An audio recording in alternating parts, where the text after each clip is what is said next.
Peace. A couple weeks ago during the great coffee date debates, I didn't cast my personal opinion. And a lot of you noticed that. With the exception of that one little linguistic post that I did. Sister number 3's attempt to be petty with sister number 2 for saying axed unwittingly hit sister number 1 with a string. You see, axed is etymologically defensible. But as it pertained to the specific topic of coffee dates, I let it rock. And I let it rock for two main reasons. Number one being that the conversation was starting to be synthesized down to a discussion amongst black women. The videos that are really gagging me are the videos from the women. You out here dropping draws for food. Coffee is actually perfect for me, okay? Number two, I knew all along that my personal view of coffee dates was a foreign concept. Quite literally, a foreign concept. The Swedish social practice called Fika, based on my time in Sweden. There's no real direct American English translation for the word Fika. In the United States, we really don't have an equivalent of the practice. The closest direct translation for Fika in American English is coffee break, but it's so much more than that.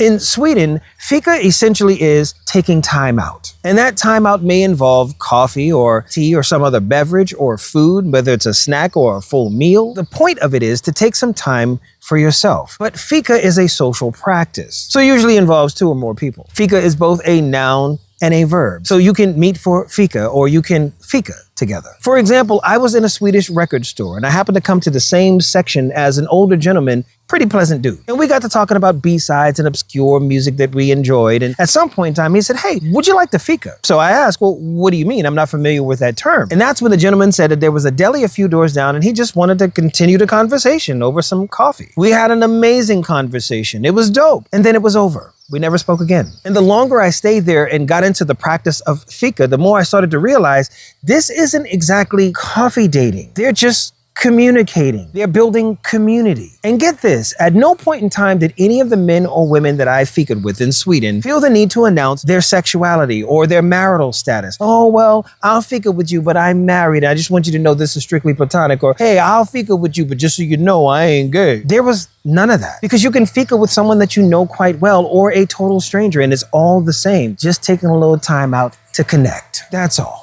No strings attached, coffee and conversation or whatever beverage you prefer. We don't really have that in the States. And I get it. The population difference between the United States and Sweden, dynamics in our societies are quite different. I understand. I'm just saying, in the words of the great Prince Rogers Nelson, there's something else. We don't have to think of these coffee dates as a valuation of our self-worth. We could just Fika.